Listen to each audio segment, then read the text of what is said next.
In this episode of iCantCU, I'll tell you about the 2 fantasy football drafts that I participated in this week. Both were fun, but not nearly as much fun as last year's draft. I'll also talk about my cornea recheck, and I'll tell you about the BEP vending business that I worked at in Northeast Philadelphia. From Studio B in Swarthmore, this is the iCantCU podcast with David. It's like blind people for dummies. Hello there, and welcome to episode 195 of iCantCU. My name is David, at David Benj on all the socials. I really do appreciate you joining me for this episode, and I apologize for not taking all the socials out as far as I did last week, so I wanted to make sure I got it in this week. So again, that's all the socials. I do have a few things, as usual, to talk about, and I'm going to lead off with fantasy football. And I know it's fantasy football season, almost football season, and it's a lot of fun to me. And it is just amazing how much fun that the group of us have in the All Blind Fantasy Football League. There were 2 drafts this week. As I told you last week, I am again participating in the All Blind Fantasy Football League. And Colin from Yahoo put together a league of 6 teams from the All Blind League and 6 folks from Yahoo who are going to participate. The All Blind draft was first on this past Wednesday night, and I'm recording this Saturday afternoon. It was a lot of fun, but we didn't do it via Zoom. It was just bing, bang, boom. Everybody was just on their phones. Nobody used Zoom. But it's being called the Frenemies League, the Yahoos versus the blind folk. It was done via Zoom, and 8 of the 12 teams were on Zoom.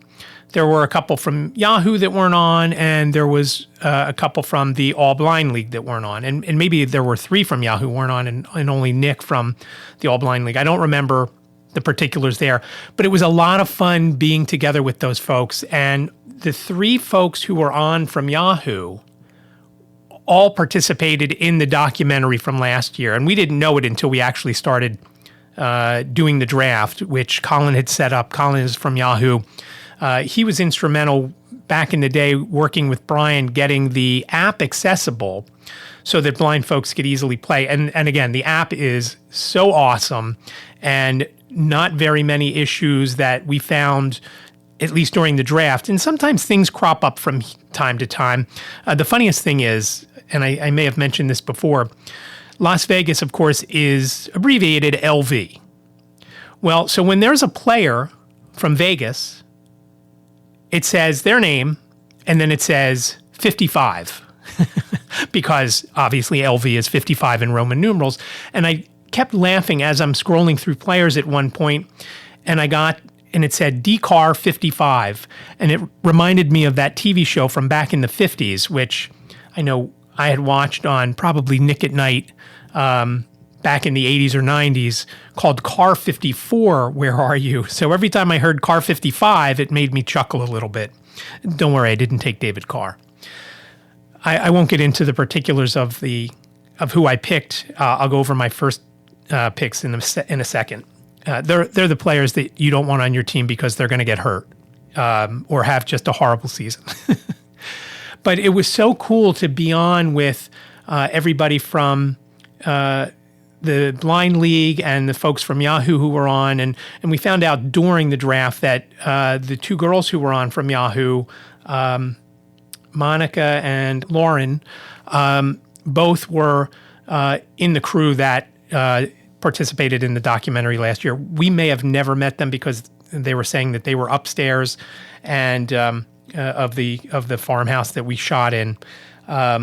But again, it was a lot of fun. It wasn't quite as good as being together with everybody like it was last year, but it was still good to talk to one another, whether we were talking about football stuff or we were talking about stuff that was going on in the news and finding out where everybody was. Colin, for example, is in Seattle, and obviously I'm in suburban Philly. Just a lot of fun.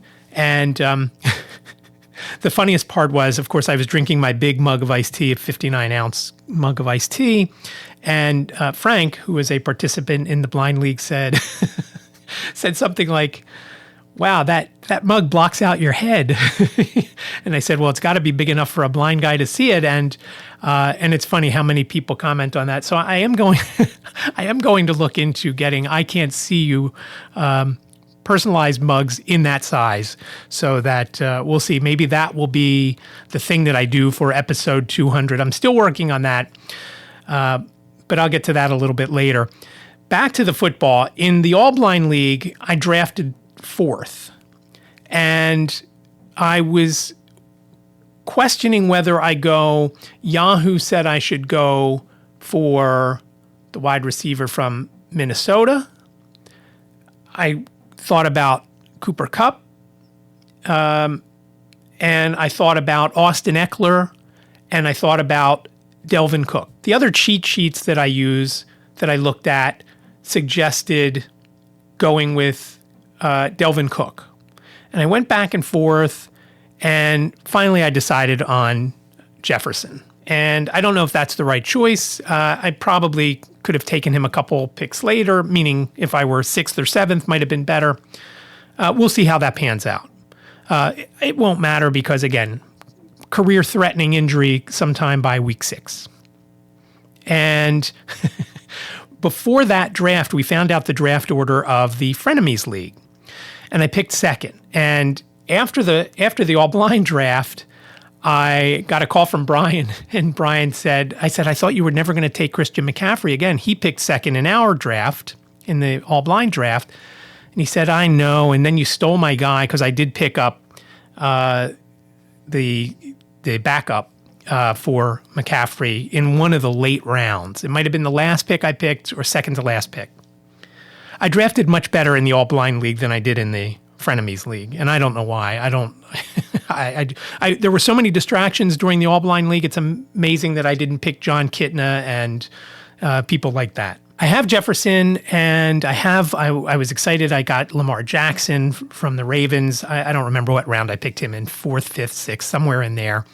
And I have a pretty decent team. I got a grade B from Yahoo, which was also funny because there's this big thing going around, and I may have mentioned it, I may not have, whether you capitalize the B in Braille. And of course, if you're talking about Louis Braille, the guy who invented Braille, yes, you would capitalize it. When you speak of a language, when you say, hey, I'm speaking English, do you capitalize the E or do you not?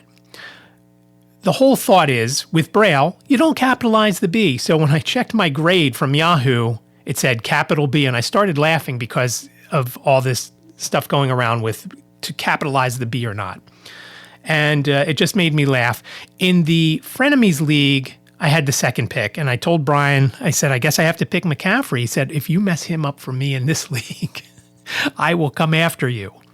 And so I did pick McCaffrey. There is no doubt. I mean, he goes down every year with an injury, so you can't blame it on me. So I have McCaffrey as my first pick there. My other picks there, I do have 2 similar teams, at least the first few drafts. I have Nick Chubb on both teams. I have T. Higgins on both teams. My quarterback in the Frenemies League is Joe Burrow. Not too excited about him, to be honest. I forget who my backup is. I want to say I picked Kirk Cousins as my backup. Again, not too exciting there. The only good thing there is the play because I've got the wide receiver as well, kind of doubling up if I have to play Cousins. Hopefully I don't have to play him that often, but we'll see. Maybe he's going to have a good year. Who knows? So that's the fantasy football. We've got hockey coming up soon, and I forgot to ask Frank yesterday if there are still openings in that league, but I will find out and talk about it next week, hopefully. And I keep meaning to have Frank on, and timing has not been great, but as you'll learn in a little bit, I have a little bit more free time now, and I'll get into that in a few minutes. Before I get too deep into it, I wanted to wish Esther Gilliard, my friend and Keystone Chapter member, best of luck in the Miss Blind Diva Empowerment Pageant that's coming up at the end of September. And I'll put links in the show notes to both her video and some information on the pageant. We had the folks from that pageant on White Canes Connect probably about 10 or 12 episodes ago, and I'll link to that as well. But Esther is a great person. She does a lot of good things within the community, and she deserves to, and best of all, she is a great singer, and her laugh is very infectious. I just love to hear her laugh, and it is awesome. I don't know if that could win it for her, but everything else that she's got going on hopefully helps her win that. So good luck to you, Esther. And again, links will be in the show notes. I'm going to mention one thing that I don't want to get too into it, but it was very disheartening. We had a Believe You Can meeting this week. Monday nights are when we do it, and they're via Zoom. There we don't all get together and whatnot. First of all, it's a pain in the neck when you can't see to get anywhere, especially when Zoom is available. So we had our meeting, and there was some discussion about our sponsor, and I walked away from that meeting very disheartened by what went on in the meeting and questioning whether I want to continue on within the NFB. For now, I am. And of course, I'm committed as the treasurer of the Keystone chapter, at least until new positions are given out in January. And they're not given out, they're voted on. If you get nominated for a position, more times than not, you're going to win. So I'm committed through then. We'll see how it all plays out. But it was very disheartening. I was so upset. And there were a couple other folks who were very upset after that call who were also questioning, at least one of them is also questioning their participation. And as I mentioned last week, we work very hard in the run-up to Believe You Can. There's a lot of work that goes on, and there's a lot of time spent. And I remember last year, I think for the month leading up, I was probably putting 30 or 40 hours in over the course of each week to get things done, whether I was replying to emails from people who bought tickets, or I was setting things up on the website, or I was doing some other things. There was a lot of time that I put into it. Hopefully, the next time I speak with you next week, things have been a little bit more ironed out. Just very disappointing. It was very very disappointing. So on to my cornea check. I had a cornea checkup this week. As you have heard many times, I had a cornea transplant, or as they call it, DSEC, I think, back on April 12th. And for the first couple of months, things were progressing so nicely, and it was very exciting. I was seeing about as well as I had seen in the past year or two or three, where, as I told you, that I could see the grout lines in the tile in the bathroom. I had very little trouble reading on my computer when I could zoom in very closely, but I could still read, and I couldn't read big chunks, but I could read more than I could read now. I took a couple of shots of Stellara, one in June and then one in July, and I noticed after the one in July, my vision wasn't great. And at first I wasn't thinking it was the shot, but the more I thought and the way it was, I thought, what else could it be? And it could be, again, I got 8 million things wrong with my eyes. I've had the cornea transplants. Obviously, congenital glaucoma is the underlying issue. And I've had a cataract removed from the eye that has vision, my left. And now I have hypotony, which is low pressure that causes a worsening of your vision. So again, my pressure yesterday was 4, and it was finger counting. I'm not sure how she wrote it down, because I got the first one, which was 1. The second one, she put up 3, but I only said it was 2, and that was from probably about 3 feet. And then the last one, she was at 4 feet, and she had 1. Now, I couldn't see the 1 finger, but I could tell the way her hand was held that it was just 1. After the girl walked out of the room, Liz said to me, she had 3 fingers up. It wasn't 2. And I thought, that's interesting that she didn't correct me and say, no, that was 3. The other thing was, they put the eye chart up because I asked if I could see it, and they put up the 2400 line. I couldn't see it. It was a B, but I couldn't see it. I got up out of the chair and walked closer to it to see it. The lights were off in the room other than that and the computer screen and the light that is over the desk where the computer screen is. So had the lights been on, maybe I would have seen 3 instead of 2. I don't know. But whatever it was, it's finger counting at several feet is my vision now. That makes it almost impossible for me to read stuff on the computer past a couple of words. And so everything has to be either text-to-speech or voiceover. And I flip-flop between the two depending on how much of a page that I want to read. If I want to read a whole article and there's ads involved and stuff like that, I will put voiceover on. I'm not great with voiceover yet, and it's very troubling that I'm not. And I really have to learn it because it just seems like this is how it's going to be. And I've just got to handle it and move on. I don't like it. And I wish it weren't that way, but it is what it is. And I just got to keep moving forward, as my dad used to say. Forward march, he and his friend used to say. The worst thing about my appointment on Friday at Wills Eye Hospital was when we got there, the lady who is behind the counter at Dr. Ayer's office said, "Oh, your insurance is invalid." And of course, we knew that there would be some issue when Liz left Walden, but we never imagined it would be this. So, as you all know, Liz has left Walden at the end of last school year. She was paid up through, they were on a 24 payment schedule, so 2 paychecks a month for a year. And the last one ended in August 15th, I believe. So her insurance ended in August.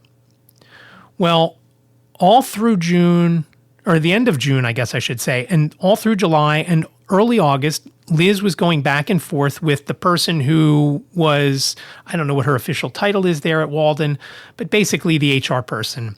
Talk about the insurance. How do we have it switched over to our personal until Liz's new job kicks in with the insurance?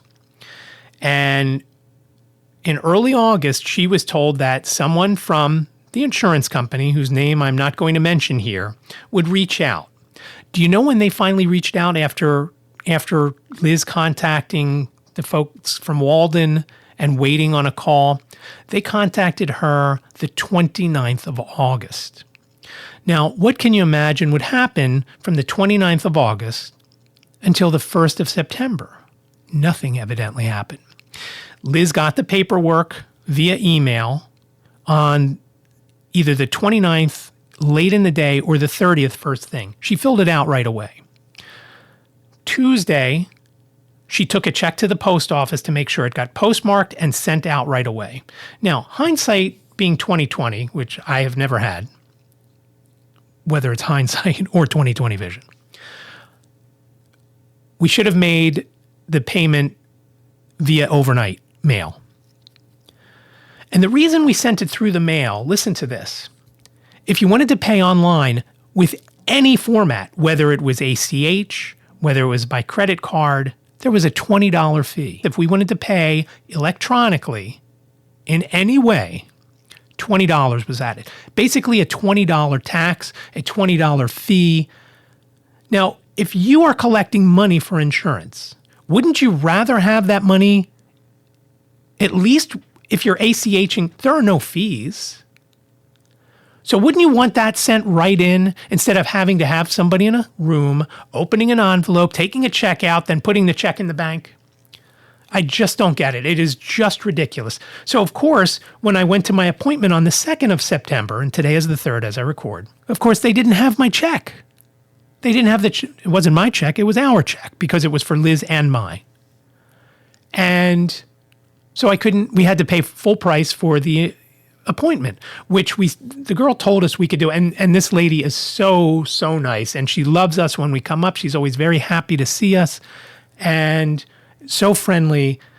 And she kept apologizing. She said, I'm sorry, I can't do anything because your insurance isn't valid. And we asked what our options were. And she said, well, you could either self-pay or try to get the insurance company to see what's going on. And we called the insurance company and Liz was told all that. And it was just brutal that they waited till the last minute to get us the paperwork after Liz kept checking. And then because they didn't get the check yet, we were on the hook. Now, I was a little concerned that the payment was going to be more than what it was. Our copay would have been $35.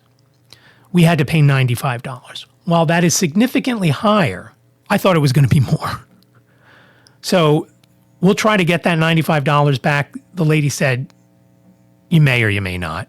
My guess is we won't. And it'll be nice once Liz starts her new job, and I'll tell you about that in a second, because then she'll get new insurance and we won't have to deal with this. Now, I'm not sure if I mentioned Liz's new job or not yet, but she was offered a position with the IRS. So I guess she's a G lady now, not like the thing on my desk that tells me the temperature when I ask or what time it is or to play certain songs from Spotify. She will start there sometime in September, and the insurance will kick in. I think Liz said the insurance will kick in either in November or December. I don't remember what she said. The insurance will be significantly less than what we are having to pay to continue with the insurance she had at Walden. And I don't know how people do it. The insurance from Walden will run us $1,600 and something a month for the next couple of months. So September, October, maybe November. So 3 months, 2 months, 3 months, we'll be paying that. And it's just for Liz and I. Jane has moved on, and she actually found out she has a pretty good plan that she signed up with at work up in New York that we went to Costco today. She got her contacts. She has $130 of eyeglass and or contacts taken care of by insurance each year. So the $95 that her contacts are going to cost, taken care of, and that'll get her into next year. So that part is good. So Jacob's insurance is good. Jane's insurance is good. Ours is okay, other than paying $1,600 a month. And I know once she starts with the IRS, it will be significantly less than that. And I don't remember what the number is. I want to say it's $400 or $500. And I don't know how good the program is. I don't remember. Hopefully it's comparable to the amount that we get now as far as co-pays and whatnot, but we'll see.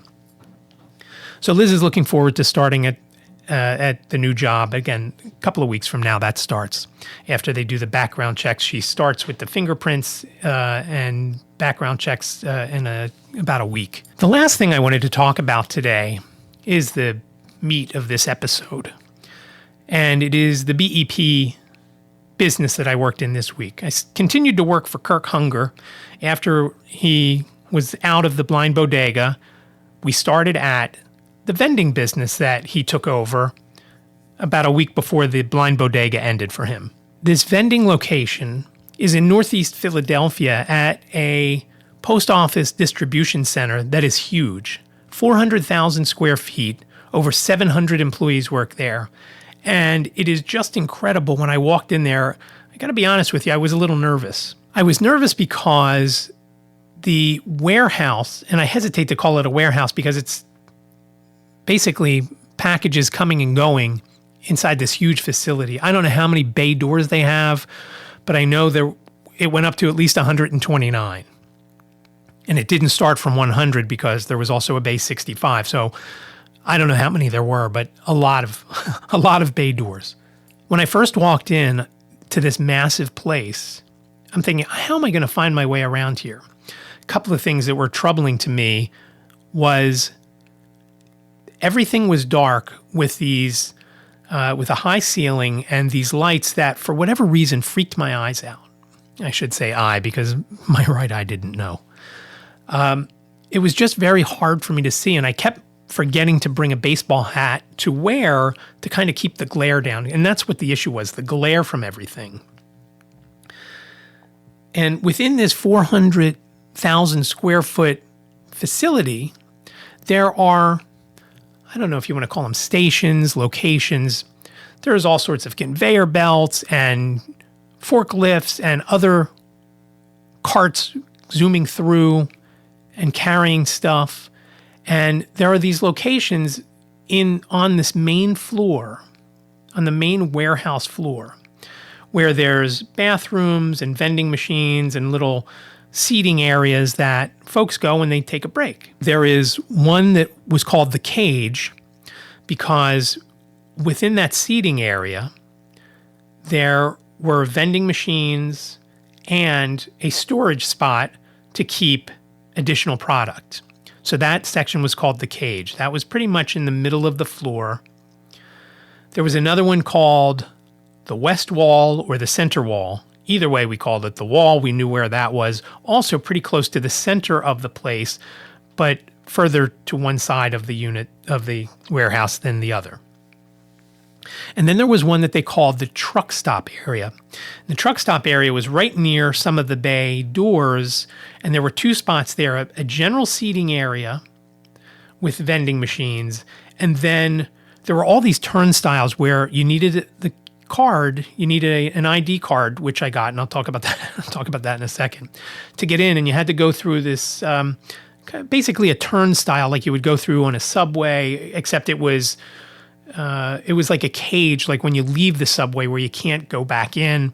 You had to scan your card, and then it would unlock it so you could walk through. And within that, there were a couple of vending machines, and there was also a Miss Pac-Man game and a bathroom, a single-serving bathroom, not like a multiple bathroom. So I guess it was unisex, and a couple other machines there. So when we walked through it all, I'm thinking, how am I going to get through this on my own? And I don't think I ever walked the whole thing on my own. And then there was an upstairs where there was a cafeteria type place that had a bunch of vending machines, a lottery machine, and things like that. And then there was one more place where some offices were on the third or fourth floor that also had a couple of vending machines. That I never had to worry about that. So Kirk took this business over. He put in a bid for it back in, I guess, July or June, and he got it. And it was a place that he had once before and then moved on to a different spot. Now, as I mentioned last week, he gave up the blind bodega because of health issues, and the vending business is a lot less labor intensive. He can do it a few days a week, whereas the blind bodega, he had to be at every day, especially since I didn't have an ID badge. So that's why he did it. It's going to be less income coming in because it's just not as busy. The other issue was, and this was almost heartbreaking to me, the state of most of the machines were only semi-functional. Some worked okay, some didn't work at all. Some were jammed or had parts missing and couldn't work, and they should have never been turned over to him in that state. And what this has shown me, it kind of soured me, to be honest, on the vending business as part of the BEP vending business, because Kirk has a nephew that is very good and very mechanical. His name is LT. And LT can go and fix these things. And as I mentioned to Kirk on Wednesday, I said, my wife and I can do this business, but we don't have the skills that LT has. He says, well, you don't have to worry about that. The BEP will take care of the machines. I said, yeah, but how long will they take to fix them? How long will the machine be down? You have him so he can start working on it. And he said that part is true. And so he's lucky to have a guy like LT. Now, LT lives in Wilkes-Barre. So he comes down and picks up Kirk every day in Allentown. And for the foreseeable future, they're coming down each day. And I'll get into that in a minute. Trying to get the machines up and running. And then once the machines are all functional, then he can bring in more product. He has some product there, but some machines are half full. Some machines have 2 rows out of 6 rows that are full. Some of the drink machines were completely full. But the snack machines there were issues. People have abused the machines, so they're broken one way or another. And it's just disappointing. So it's going to be a bit before Kirk is completely up and running. And once he's up and running, then he can go to where he's only a couple days, 2 or 3 days a week. And that part will be good.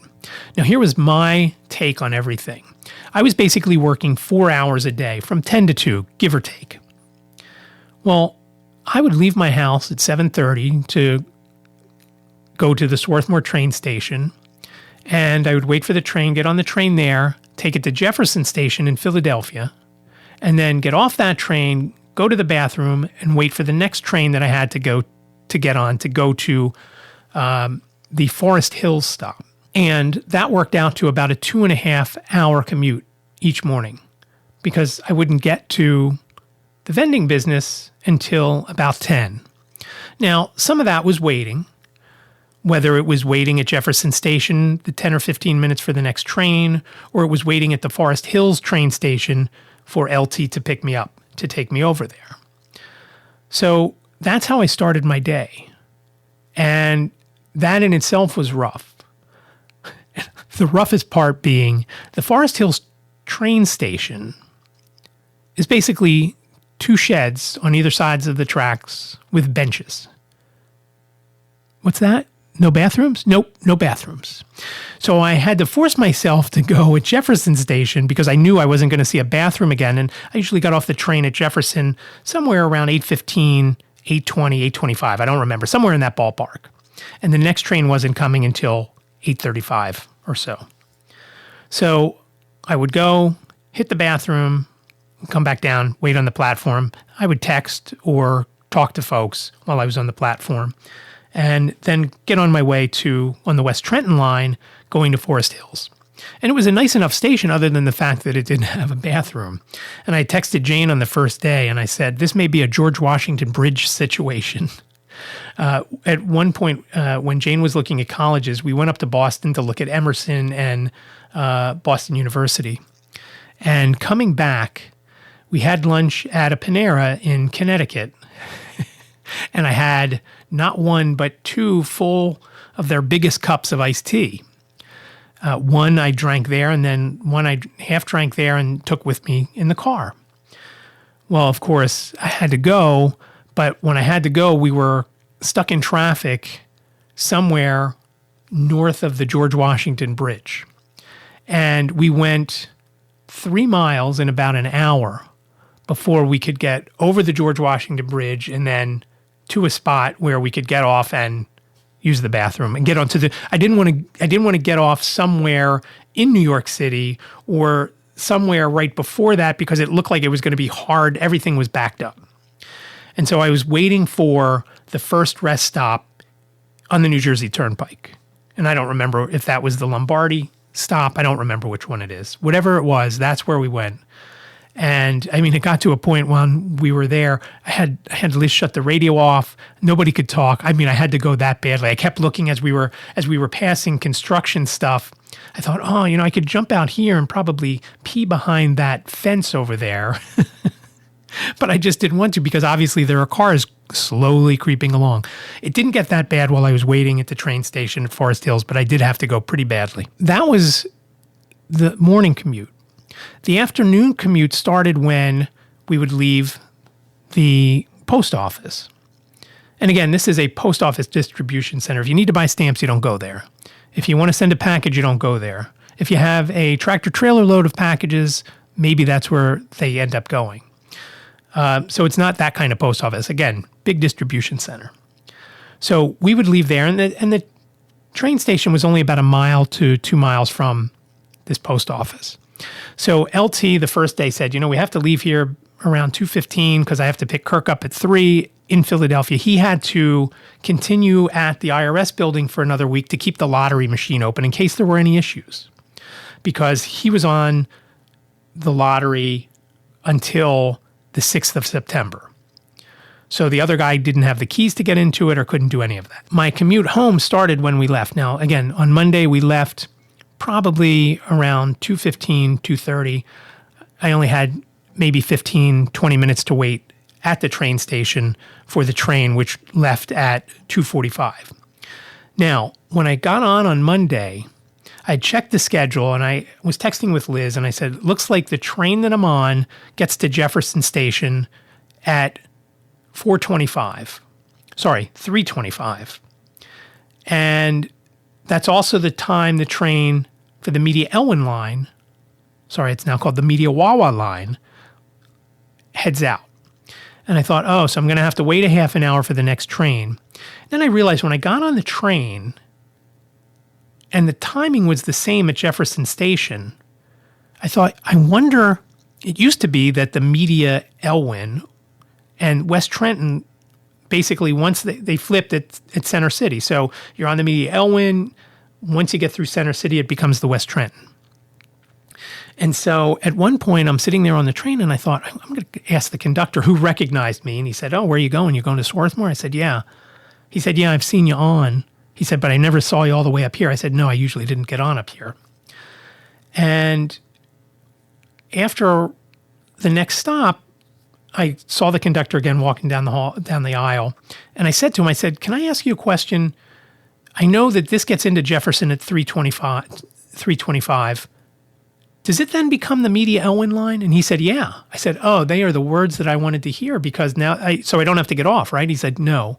And so I knew that if I could get on this train the rest of the week, that would make my commute home a little bit shorter by half an hour. So instead of being 2 hours to 2 hours and 15 minutes, it was only going to be an hour and 15 to an hour and 30 minutes. And that's basically what the travel time was when I got on the train. I would get on the train at 2:45. I would get off in Swarthmore around 10 after 4-ish, depending. It was always around that ballpark. So that part was good. Now, of course, the problem was I didn't have a bath. There's no bathrooms on these trains, so I had to make sure I didn't drink a lot of stuff. So the first day I was so worried about having to use the bathroom that I didn't drink a lot, and I had a headache by the end of my 4 hours. So basically each day I was working 4 hours and I was commuting over 4 hours total, not one way or the other, 2.5 hours or so in the morning, and then roughly an hour and a half, probably a little more in the afternoon. Depending on how long I waited at the train station. I know on Tuesday I got to the train station at 2:15 and then had to wait a half an hour for the train to come. Now, I got to the train station right as the train heading to West Trenton was pulling into the station, but that, of course, doesn't help me. I told Kirk on Tuesday, I called him after I was dropped off at the station. I called him and I told him, I said, I can't keep doing this. It's just too much travel. In those 4 hours per day, I was thinking I could almost edit a full White Canes Connect episode. And I can do a lot of other things. Now, the nice thing was it was 4 hours a day and I was working 4 hours a day. So the total time was only 8 hours. You know, I left my house at 7:30, walked in the door probably 4:20-ish. So that was a little bit better. So I had a little bit more time. But I told Kirk and you know, I thanked him for everything. And we actually worked together on Wednesday because he didn't need to be at the IRS building. And we went through and we were going through the money and how the machines work with that. And he was showing me that sort of stuff. And we were loading some machines. And LT was there, obviously, and another guy named Steve, who I worked with also at the Blind Bodega. So it was a good day to work with him, and that turned out to be my last day. I was supposed to go in on Thursday, but LT had something and couldn't take Kirk to the IRS building, so he obviously wasn't going to be picking me up either. So Kirk worked Thursday at the IRS building, and nobody went to the vending. Other than maybe Steve, but Steve didn't have keys, so I don't know what happened there. The first day there, when we were walking around this giant warehouse, somebody came up to us and said, "Do you guys have your badges?" And LT showed him his, and I didn't have one, and Steve didn't have one. He said, "Oh, you guys need badges before you can keep wandering around through the building." So we went up, and we saw Ruthie, and she took our pictures, and I still have the badge. I wonder if I should put it somewhere because it's kind of funny. We had to write our names, last name, then first name, who we were working for, which in this case was Key Enterprises, and then our driver's license number, obviously my ID number, not a driver's license. And we held it up. It was on a dry erase board. And I said, "Is this for an ID or a proof of life?" Because that's what it looked like to me. I'm holding up this sign. And but that was the key card that I needed to get in all these turnstile type things, to whether it was to get into the building or to get into other secure areas. And I'm guessing sometimes the truckers that come in are not part of the post office or don't have the, maybe don't have ID to go places within the building. They just come in to use one of the general bathrooms, and that one lounge that was kind of secure was just for folks who work there in the building. I don't know. But we got those badges and got those on Monday. So I used mine for the next 2 days through Wednesday. One of the things while I was walking around this giant facility and the forklifts and everything are whizzing by, on the last day I was there, I was walking with LT, and there was some sort of vehicle coming from behind us, And so we had moved over and we had gotten to a point where things had narrowed down. And I had actually stopped because I didn't feel I could safely walk past this one barrier that was going to be on my left and leave enough room for the person driving whatever kind of cart this was. And it didn't look like a forklift. It almost looked like a scissor lift that would go to change a light bulb 25 feet in the air, things like that. I don't know what it was. The lady starts yelling at LT about me. You got to watch him. He's got to be safe. And LT said, he was safe. He pulled to the side. And you can talk directly to him. He's right there. And he kind of stood up and knew that when you're talking to a blind person, you talk to a blind person, not to the person with the blind person. If you've got a question or comment for me when I'm out and about, don't ask the person I'm with. Just ask me. And it turns out this lady who was driving this thing was like this to just about everybody, not talking about you got to watch them or she was talking to a coworker as we were walking past her the other way and was basically talking to him the same way. So it was just the way she was, I guess. It just wasn't right the way she was telling me that I wasn't safe. I knew I was safe and I had stopped. That's why I didn't continue on past this one barrier because I was afraid there wouldn't be enough room. If there's anything I don't want, it's to be hit by one of those carts with all the aches and pains I already have. I don't want more. And so it was kind of cool that LT answered the way he did. And maybe it's because his uncle is blind, but it made a lot of sense. It was the exact right way, the way he handled it. And so I appreciated that. And I told him so because it was, like I said, the right way. And so now I'm done. I am done with the BEP vending. Obviously, I've been done with the blind bodega.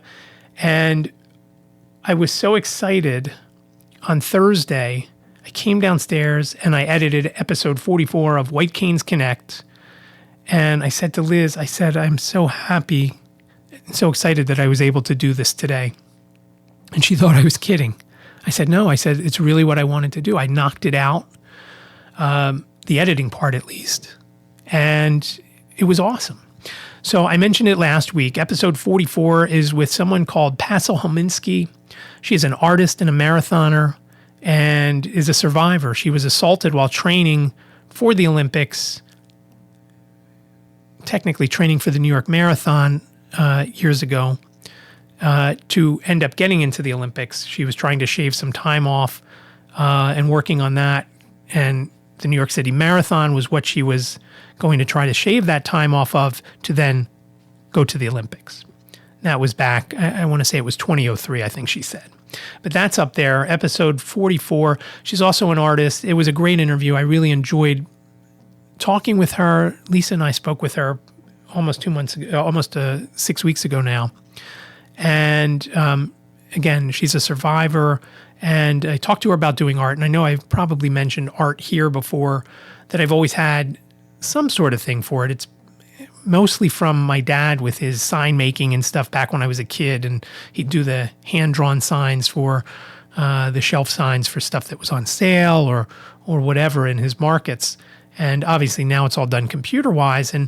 And I kind of took that away when my dad was showing me how to do the 3D numbering and lettering and how to do all sorts of flair on the signs. And my mom on the other side, she loved to paint and draw. She was great at drawing, and I always loved it, and I always wished I could draw like her. But Passle was really telling me I should really, if you want to do art, you should just do it.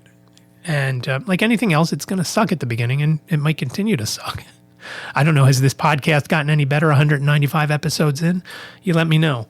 But it's a great interview. It's the episode's just over a half an hour long, and she had a lot of great information about doing art and being a marathoner and doing music. Music was another thing. She's very creative, and it was just a lot of fun. And as I've mentioned before, Passle was the one who had the dog that helped us through the Senate office building when we were there a few years ago, find the elevator.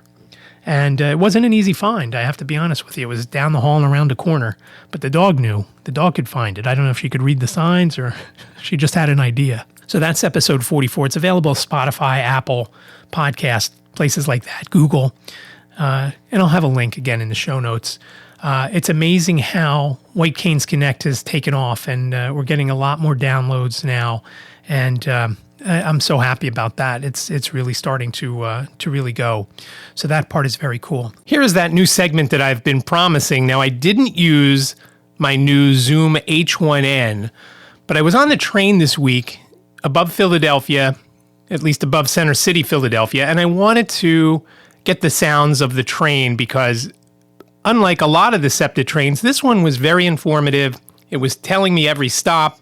It was telling the people outside when you were getting on what train it was, which was very helpful because there was one day earlier in the week that I got on a train and I had no idea if it was the correct train or not.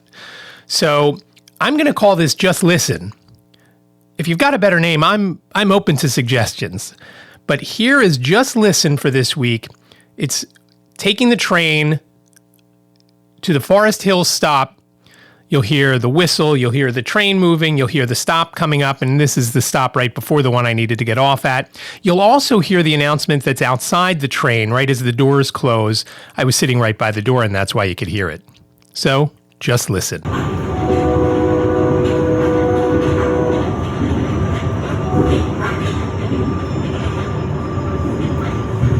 This stop, Philmont. Watch your step when exiting.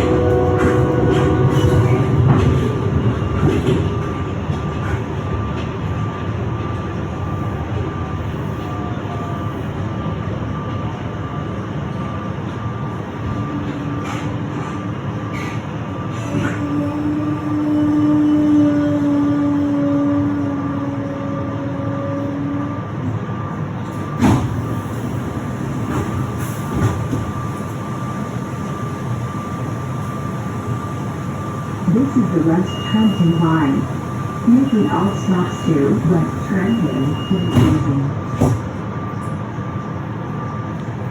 So let me know what you thought of that.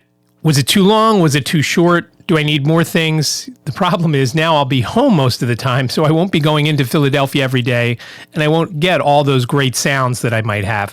I may have something from 30th Street Station that I'll have to look. I did shoot some video there, and I'll take a look if I have that. If so, that'll be on an upcoming episode. Maybe next week, we'll see. I just loved hanging out at 30th Street Station before I started work, and you would hear the announcements of the trains that are coming in. There was an Acela to Washington, D.C., the 2103 that I always heard the announcement for. There was one to New York City that was before that. I believe it was the 640, Keystone 640 or something like that. But I did get some sounds from 30th Street Station a month or so ago, and I'll play that in an upcoming episode since I know how easy it is now to take the audio off of the video. But if you have suggestions on a different name, you don't like Just Listen, you thought it didn't have enough sounds or it was too much, let me know. 646-926-6350, or you can email me, iCantCUpodcast@gmail.com. Of course, you could also reach out on social media @DavidBenge. That is all I have for you for episode 195 of iCantCU. I really do appreciate you listening. Remember, you can always reach out, iCantCUpodcast@gmail.com, iCantCUpodcast@gmail.com, suggestions, ideas, anything you've got, reviews, things I do well, things that you don't like. Please reach out, iCantCUpodcast@gmail.com. You can also reach out with a voicemail at 646-926-6350. You have up to 3 minutes. Please leave your name or a nickname and your town where you're calling from, and I'd like to hear what you have to say. Again, questions, comments, show ideas, whatever you've got, please reach out. Even a review, good, bad, or indifferent. Again, 646-926-6350. And of course, there's always social media at David Benge, DavidBenj. Show notes for this episode are available at iCantCU.com/195. Remember, iCantCU sounds like a whole sentence, but it's only 7 characters long. iCantCU.com/195. I really do appreciate you listening to this episode of iCantCU. Stay safe, be well, and I will talk to you next week. Thank you for listening to the I Can't See You podcast with David. Please rate, review, and subscribe to the podcast wherever you listen. And don't forget to share the podcast with your friends.